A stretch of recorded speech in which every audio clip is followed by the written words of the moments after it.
strategic planning. So Paul's going to take us through some interesting research that Iris has conducted globally, but then also bring in some, I guess, more local relevance to Singapore and what makes Singapore social. The research is, as you can see on the screen, planet hyper-connected, so some pretty interesting stuff coming out of that. Our regional creative director, Grant Hunter, sporting new beard, will be talking about what we call urgent genius and real-time use jacking, so you'll hear a bit more about that. And beside him is Joe Zanstra, who is our regional digital director, who's going to be taking us through a little bit of, I guess, some understanding that we've created around the different, how can I say, effectivity of different posts through different social media platforms. So something all of you guys can actually get involved in as we get into the presentation. So that's it. I'll pass over to Paul and he will tell us about what gets Singapore social. Thanks, Ray. Friday afternoon, you're all here for a research debrief. Brilliant. Hey. I hope I'll try and make this as entertaining as we can do, with some interesting stats and facts for some research that's created globally, but also specifically here in Singapore as well. And I think it throws up a few interesting challenges for brands and for companies as to how to actually connect with people in a social space. There's loads of new, exciting platforms. I would argue, unfortunately, probably 8 out of 10 brands are really just taking the advertising that they did on other channels and putting them into social platforms and expecting it to be as effective. And there's so much more that we can do. And I guess that's a rallying cry to look at things in a little bit of a different way. But to kick things off, a little cartoon. Cartoons are good. Hopefully it'll work. Some of you won't even know what this means if you're quite young, but let's have a look.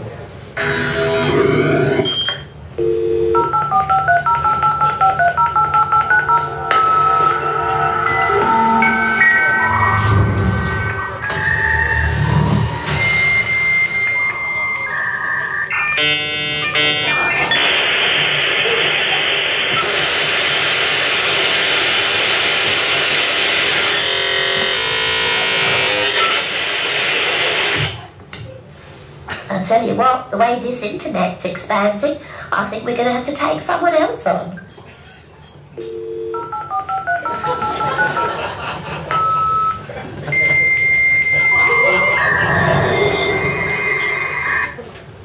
That wasn't too long ago, but remember those days of dial-up? But you know, practically the world's exploded massively in terms of internet in the last sort of 15 years. And here in Asia, for many people, they actually didn't experience too much of the dial-up world and gone straight into broadband. So straight into the opportunity of really interesting content, videos, music, you know, real sort of in-depth experiences. And this for us is, you know, really exciting times because there's advertisers and there's agencies. It gives us plenty of opportunity to create more interesting content beyond maybe just what used to be, say, a 30-second TVC. So, anyway, as Iris, we wanted to understand this a little bit more. We've all seen the big numbers, the big stats, but practically we wanted to get a little bit more depth behind how is social media and how is digital changing people's relationships within themselves, within their families, within their communities, and the wider world. So, we conducted a bit of research across the world. We showed some Western markets and some Eastern markets in there as well. And it wasn't just about the big numbers. We wanted to go into more contextual, qualitative understanding of how people are using devices, what's changing in the way that people, how their passions are being augmented and enhanced, and finding new people to connect with through the internet. How do they buy? How does the digital world work with the real world? And should we actually be making that distinction anymore? How do people get inspired, and what do people see for the future? And there's some really interesting, you know, fantastic stuff. Now, I'll touch on it from a global perspective, and what I would say is a lot of the behaviours and a lot of the attitudes are pretty much universal across the world. So what we're seeing from mums in Indonesia is similar to mums in Australia. What we're seeing from kids here in Singapore is similar to some of the kids that, and their attitudes and behaviours in the US. But what I would say is how much more people here in Asia connect with digital and social. Pretty much on every single measure we looked at, every single aspect, whether that's mobile usage, gaming, social networking, microblogging, every market in Asia, so that's Malaysia, Singapore, India, and Indonesia, doing a lot more and a lot more often than their counterparts in the Western world. And I think that's actually really quite fascinating. Like, by a factor about twice as much. A really big difference. But what it is doing globally is people have different expectations from what they want from a brand. And as I touched on at the start, many brands are saying, hey, we've done a TVC, let's put it on YouTube. And if you're in the chat earlier, Mark Sands from Diageo, best place to hide somewhere, best place to hide something, put it on YouTube. You can't just do old type of advertising and put it into a digital space. And this is a quote from a chap in Indonesia, but it was seen in many other places. So people are looking to have more relevant content in the social media and the digital platforms, and not expecting us to see another advertising message. And sadly, for all of us who work in marketing and advertising, people do listen to their friends and their family a hell of a lot more than they listen to us. You see here, I don't know what brand this might be, maybe Red Bull, maybe. Clearly, lots of advertising, marketing going on, and they're choosing, that's a Heineken, I think. Has to be a Heineken. So we know that actually the word of mouth effect and trusted peers and family is so much more important. And everyone kind of knows this, but then very few brands are actually trying to do stuff that genuinely creates these conversations. We do know here in Asia that social media is definitely on the rise. It's definitely really important in terms of forming opinions about brands, but also from purchasing as well. And e-commerce is certainly coming through a lot more now. But don't underestimate the value of advertising. Advertising is still really important in this mix. And I think some brands have leapt from doing loads of stuff in advertising and then suddenly everything's on Facebook or everything's on Twitter. It's still important to think about the whole mix. But if I can sum up our insight globally into one little phrase, stop being hyperactive and start being hyper-connected. So there are many brands posting stuff daily. Here's another picture of our product. Here's another picture of our product in a slightly different setting. Here's a video of the making of our TV ad. People don't care, to be honest. They really don't care, and that's why you'll see very few likes and very few comments and very few shares and things like that. And we'll come on to that a little bit more later when Joe comes out. What we're saying is brands need to think about how do they create content that is shareable, that people want to pass on and is actually valuable. So that can be valuable in terms of being entertaining or it can be useful. And it's not just about big advertising. I'm not going to go through all of these, you'll just know, but there are sort of 10 key aspects we've seen globally that we are sort of using this to sort of change the way we're thinking about how we work with our brands at Iris. And just a couple of them to pick out. The first one there, don't just reformat, reimagine. We talked, everyone knows that mobile is now generally the first point of access for people in the online world. And yet, so many bits of digital content are not optimized for mobile. And in some cases, don't actually work on a mobile. And that's really missing out, a massive opportunity. I think also, I'll pick on the second one, don't infiltrate the networks to enhance their passions. One of the big aspects of digital and social media is how it's enabled so many people to get into so many more things that they wouldn't have had time or chance to beforehand, and actually connect on some quite obscure topics and hobbies that connect with people around the world. Now, that's an opportunity for brands to find areas and passion points that the brands into, brands that they sort of, like Heineken that we work with, there's film, there's football, there's fashion, there's different passion points that a brand can connect with and use that to actually have really interesting, incredible conversations. Pick out another one as well, number 7, which is really relevant here in Asia, which is make the most out of the university of the internet. So many people are learning new things, whether that's simple, practical household tips for parenting or for DIY, or even more obscure things as well. And actually, the internet is becoming the first place to learn and self-improvement.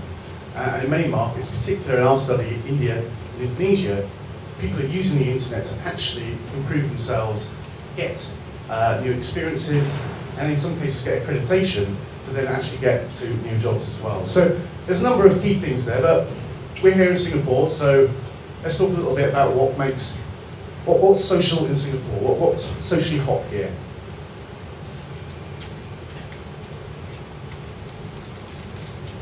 Now, in terms of our study, we looked at 2 audiences, Gen Y and mums. So I'm going to do a little bit of, sort of pick out some of the key facts around Gen Y, and then pick out some of the key facts around mums. There's a lot more data than I've got here to show you. Please to know I haven't got all the charts. But let's pick out some top trends that are sort of coming out here in Singapore. Friends and family for Gen Y are 3.5 times more important than consumer reviews and comments. So people are, there was a question in the previous session around blogs and how much can we value blogs. Blogs are an important part of the mix, but actually it's about somebody I know. I may have 150 friends, I may have 300 friends, I may follow millions of brands, but actually it's my real close network. There's a really tight network where the value comes from. Singaporeans hate advertising. It's important, it adds air cover, but they're a lot less responsive, particularly than some of the Western markets. That's what I actually find it. The real thing that gets Singaporeans up and out and about is entertainment, day-to-day, and gossip. So Singaporeans are much more into sort of the fun and frivolities of what you can get on the internet, a lot less of the sort of self-improvement. And that's the big distinction between Singapore in Southeast Asia compared to Malaysia and Indonesia, where it's almost the other way around. Those markets are much more into the self-improvement I was talking about. Singaporeans are the most active watchers of videos in the whole of our study. The consumption of videos and sort of downloading and watching is bigger than any of those other markets, especially on mobile. And the second most active in terms of posting photos up online. So typically in Facebook, increasingly Instagram, Pinterest. But Singaporeans like to post, they don't like to talk. They don't like to comment much about their own stuff. Their interests, food comes out all the time. It's amazing, it's just like you see these, I haven't got the charts, but everything else seems to come down there and you go Singapore, ah! Massively into food. And this one I love, sorry Singapore, you're the market that is most likely to share a bad experience online. So you won't comment about things unless it's bad. And then you're quite happy to write quite long diatribes as to why it's bad and what should be done about it. And one thing I do want to pick out is how important websites are. Now, I think all of us working in digital have all got quite excited with social and all that, and spend a lot of our time kind of building new platforms on Facebook, Twitter, Instagram, Pinterest, WeChat, whatever.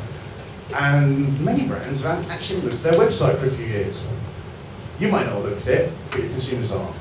Consumers are still going to the website as a key point of call. So I think that's something that we really should be thinking about is don't leave the website to gather dust.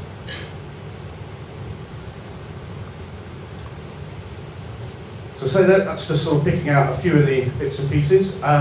Searching for product and service is something Singaporeans do as well. And we need to bear this in mind, and particularly when we're selling something. Singaporeans rarely will just go and buy. They rarely just pop into a shop and look at what the shelf warmer says and say, oh, well, actually, I'll buy that. Even down to some of the smallest items, Singaporeans are really obsessed about looking for the product specifications, the functionality, looking at sites where you can compare products to products. And that's really important to bear that in mind in the whole digital and social mix. What I do think is really interesting, from a Singaporean perspective, as our little red dot here, is how global Gen Y are in particular. Really interested in content and experiences from elsewhere in the world. Now the NBA may not be too happy about this, but they're quite happily sort of finding stuff, downloading it, probably legally, and then watching and consuming it in their own time. And obsessed with US TV programs. Massive interesting career in Japan. So in terms of looking at dramas, looking at the sort of the reality shows. And I don't know if you guys have ever seen this this website. It's pretty good, probably quite illegal. It takes Japanese and Korean content and actually adds English subtitles to it. So go check it out if you want to get up your Korean dramas. But even down to education as well. This guy here, biology student, he sort of finds that maybe the textbooks in Singapore and some of his lessons are not as interesting as he'd like them to be. So he actually spends a lot of time going to other sites around the world to enhance his understanding of what's going on in the world. And it's quite an interesting thing from an education perspective that the way that people are taught now has to change because it has to be so real time and up to the moment rather than relying on textbooks. But, as I said, advertising does still play a role. Anyone from Coca-Cola here? Your advertising's working. So here's a guy who's saying, I don't understand, Coke are everywhere, but it just means that when I go to a vending machine, I just choose Coke. So there is still this value in this sort of pervasive advertising world. But then, just putting advertising onto the web, as I said, doesn't necessarily work. So this is actually somebody who loves Sony Ericsson, somebody who's a massive fan of Sony Ericsson. This is they hate their telly ads. They don't actually care for them whatsoever, but what they do is go on all the products or comparison sites. This is an interesting quote here. Companies should get involved with consumers and know more about what they're thinking first rather than leaping into advertising. And certainly that's something that Iris we've been doing a lot more of, which is using the communities that we have, whether that's on Facebook or whatever, and actually helping understand more, using it almost as a research platform to actually create ideas and sort of bring what people want into the activations and ideas that we then create. And as I mentioned, Singapore love to complain. So, but we need to be aware of this. People will be sharing bad experiences. So as part of the social digital strategy, it should be about reputation management, and thinking about where those comments are, and just assuming that, not taking that into your own digital space, fine, you can understand you may not want to have negative reviews on your website or Facebook platform, but you should still be thinking about how do you respond to this, how do you manage that reputation and do something about it. So that's our Gen Y. A few top-line trends for mums. Twice as likely to look for expert opinions online compared to the rest of the world. So mums here, really, really, really looking for expert opinions. By expert, that's be somebody with a professional accreditation. It could be a celebrity, so in the case of beauty products and things like that. And it can just be an authority as well, but it's a really important part of the mix.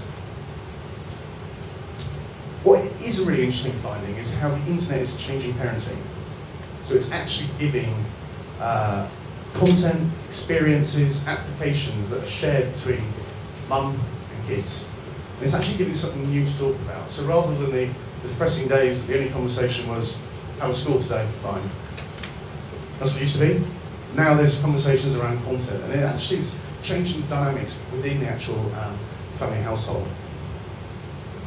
But also, I don't know how many mums are out here, the internet is allowing mums to be me, not me, obviously, but allow them to be themselves. And, I don't have kids yet, one on the way, but I do understand that there is a lot less time when you have kids. But what the internet allows, particularly when it's on a mobile or a tablet, is when you do have those 5 minutes or 10 minutes, you can actually snack and get content which is interesting and relevant. So mums are finding new ways to sort of still maintain their interests and their passions, as well as being full-time mums, or indeed full-time mums and workers as well. They also love watching videos, so people think it's just the kids downloading videos and watching it. No, 62% of our Singaporean mums in our study are watching videos online weekly. 32% are using it to educate themselves and their kids, so they're bringing that sort of university internet into the family home. I was actually on a talk earlier this week for Social Media Week around, is it right to be putting photos of your kids online? So there's some babies that have got a Facebook page. Facebook's policy is you have to be 13 years or above, but mums are saying, hey, I'm going to set up a Facebook page for my kids.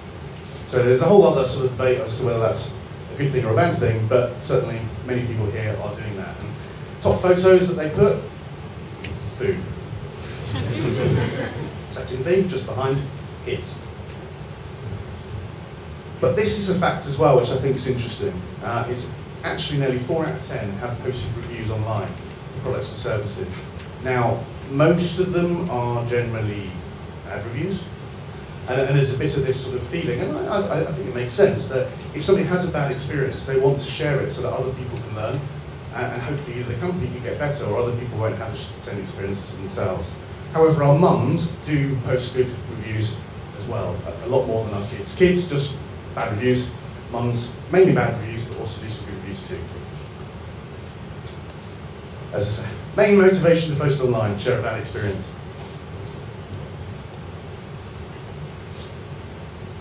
So there's some of the sort of key things. And actually, Facebook, sorry, the main reason why people do follow brands still is they want a discount. And as much as Facebook and brands will be wanting to create a brand experience, and that's the right thing to do, most people follow because they want to get a coupon. They can take down to the shop and get some money off. But this is where I find it really fascinating, is how mobile is invading every part of people's lives, mobile and the internet. So, great quote here, my day starts around 6:30. I normally check my BlackBerry and my iPhone to email the messages as well as any news updates. Shortly after I get up, I start my computer, and if I have an urgent email to deal with, I do it then. I then get my boys up. So the internet's more important than my kids. On the go, in the toilet, during bathing. A bit dangerous, I'd say. Use my iPhone to access social media. So it's always there, and it's always by your hand. But as I talked as well, this importance of the internet in helping people be better parents and learn from other parents, whether that's what to do when a kid's sick, or what are the best bits of inspiration to help my kid in terms of their education. And when they look to the future, they have this vision that Google or Apple or another potential company are going to build up something like a robot to guide our kids in the study. So if you work in schooling, good luck. Schooling's going to disappear. It's all going to be robots in our house. teacher. There you go. You heard it here first. But the internet is helping them. As I said, there's some really interesting, quite obscure things that people are into, and they're finding ways to actually do it themselves, these ones. And I love this one, the second one. I love music and go for karaoke sessions with my friends. Okay, that makes sense. About twice monthly. This person every day is looking at videos on YouTube and using that to practice.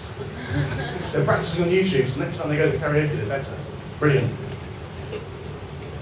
Okay, so that's some top line. There's a lot more detail behind that, but I'm probably already overrunning.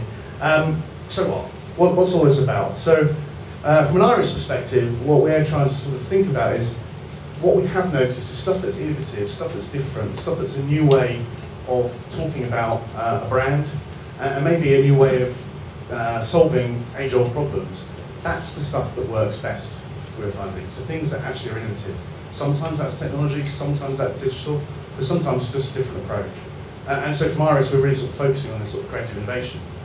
And those of you who were in Singapore Christmas before last may have seen this wonderful construction, our Heineken social tree. I have to plug Heineken, thank you for being Heineken, thank you, lovely. And this is an interesting example where we built a Christmas tree, yes, but we built a Christmas tree out of 48, wasn't it? 48 screens, and then connected it with Facebook. So on Facebook, people could actually pick a number of their friends to then create a bit of a Christmas greeting that would then actually be put into the real world on the tree in Clark Key, and then turned into a video that then went back out to them and all of their friends. So really interesting way of celebrating Christmas in the digital world, but also the physical world as well. Hello?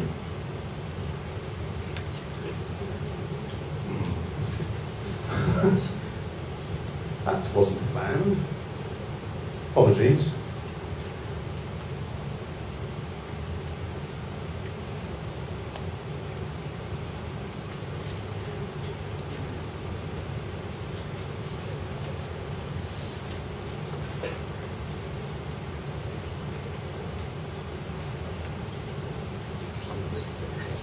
Digital, man. I'll let it go.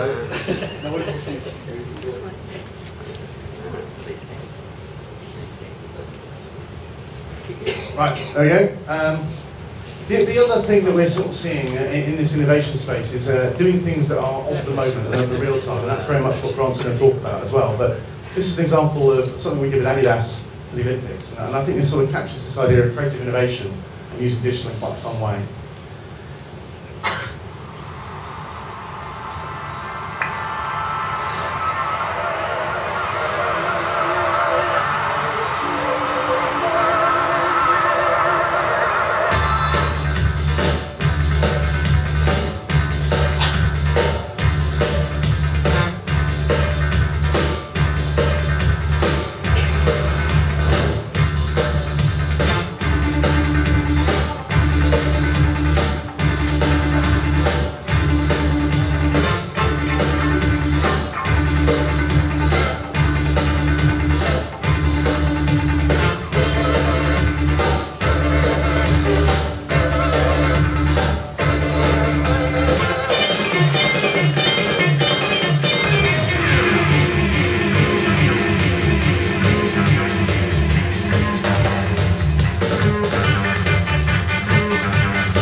topics. We asked people what they thought was the top story, and from there, created a new pair of shoes every single day and then put that back out again. So quite a commitment for a brand like Adidas, quite a commitment from a point of view of actually making this happen. But what an interesting way of kind of having really exciting new news throughout the Olympics.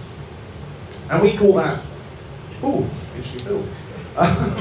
We call that participation branding.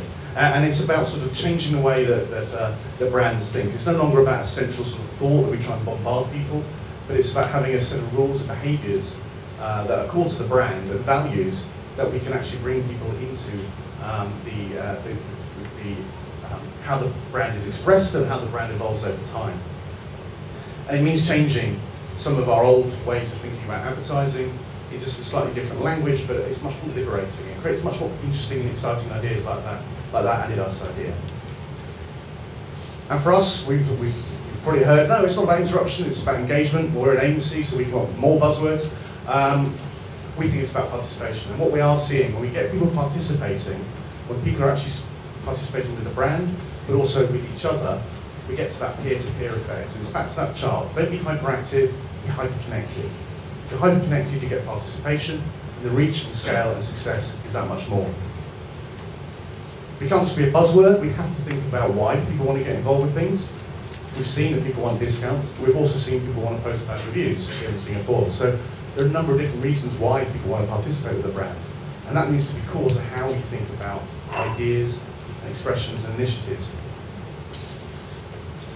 But it's also about participation doesn't mean that everyone has to get up and design a shoe. It can just be pretty low levels of participation as well. And so this is the sort of tool that we're using that sort of helps us a lot to think about campaigns that have different levels of participation and then different levels of reach and scale. And actually really good campaigns are the ones that actually have different aspects that tap into these different types of audiences and get the mass reach and scale that actually we do still need. There's no point having an event with 200 people having an awesome time if nobody else hears about it. You need to bake in that shareability and think about how do we create something that actually goes to a wider scale of participation. Another Heineken plug. But this is something we're taking right into the work we do at Heineken. There's a number of ideas that are quite niche. This one here, around last year at Milan Design Week, we crowdsourced with some top designers to say, well, how would you imagine the bar of the future? By doing that, we then created that bar at Milan Design Week. And the important thing then was actually the PR aspect of that. So actually getting that message out to a wider set of people too. Another example, those of you last summer who were on YouTube here in Singapore probably couldn't fail to see this interrupting whatever you were trying to watch. But this idea that we did for Heineken, where we took this guy, Justin, who had to get from Inner Mongolia, yes, to Thailand, just with Heineken as his currency. So Heineken was the way in which he was getting travel, way in which he was getting people to help him, and we filmed that, documented it, and turned it into a branded content series that ran throughout the summer. A very different approach to brand building, and in Heineken's case, reinforcing the fact it's a brand worth paying more for. But importantly, it gets results. When you plan those different levels of participation, we actually get pretty good scale. So 3.5 million videos watched. Well, in Singapore, the Singapore campaign, that's quite a high penetration. But more critically, driving brand preference scores as well. So it's actually playing back to the real core objectives. It's not just about likes, it's not just about views, it's about actually changing people's perception of that brand and also increasing sales as well, which I can't put the figure on. Take over that one because I'm running out of time. But just what we are seeing more and more social videos being a way of talking about a brand in a way that's quite easy to participate and then actually quite shareable as well. And so we've been doing a lot of focus on what makes stuff shareable. It's easy to do something that seems good from an agency perspective or good from a brand perspective, but actually quite often that's not good from a consumer perspective. The things that they're interested in are actually quite different. So shorter is better. Your 20-minute making of the TV ad, no, don't do it. Remember that people actually like to search things, so think about videos in terms of a search strategy. And your brand and your product people are wrong. People don't want to watch a video just about what your brand values are. They want to watch something that's interesting and fascinating and that aligns to their passion points. And the last one, a bit tactical, but really important, music. Everyone forgets music. When we were just in the world of TVs, there was a lot of work done on what's the best bit of music that works in this 30 seconds. The same principles still apply. The most popular videos generally have an awesome soundtrack. And so thinking about the music should be core to creating a video, or rather than just something you slap on at the end. Okay, I'll finish up there. That's a bit of light touch on hyper-connected and how we're sort of taking it into a new way and approach for branding that's much more participatory and more importantly delivering great results. So, Mr. Hunter.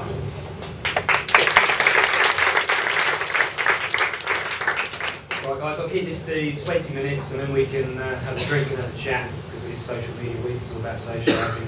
Joe's got a little game for us all to play as well at the end, which I'll come on to talk about. But I'm just going to talk to you about Urgent Genius. So Urgent Genius is our philosophy, our take on real-time marketing. And the news jacket, which many of you may well have seen, just getting loads of headlines over the last couple of weeks, mainly due to a Super Bowl and a certain biscuit. But for us, we've been talking about it for a few years. And what we mean by it, we actually mean urgent, do it swiftly, genius, make sure it's a powerful social idea. So we've been watching how brands and how individuals online have been using the power of the internet, the tools we now have. So whether that's coded a website overnight, whether it's creating a Photoshop or a video mashup, we've now all got the ability to create quality content at speed. So topical advertising is nothing new. People have been doing it for decades. You know, a topical press ad gets out the next day in the newspaper. We can now do things which are more interactive, more interesting, just as quickly. So back in sort of 2010, we started to observe this. We've been lucky enough to talk at South by Southwest over the last couple of years, which is basically the biggest interactive festival in the States. Spikes Asia here in Singapore and Social Media Week last year. Again, we're back to come and talk to you about what we've been up to. Our blog, urgentgenius.com, now has 450 examples of content we've created, but also content by other people, like brands, agencies, and just entrepreneurial individuals. I love all of you in this room to actually check it out at some point over next week and actually add your voice to it, because there's a voting mechanism there. Every post has an opportunity for you to log in via Facebook or via Twitter, and it'd be great to get some conversation going about what you think about simple work on that site. So as this was going, we decided that we wanted to put the theory to the test, and back in 2011, before we went out to South by, we set a challenge to creatives around the globe. We called it the Urgent Genius Weekender. It basically meant that we gave people 48 hours over one weekend to create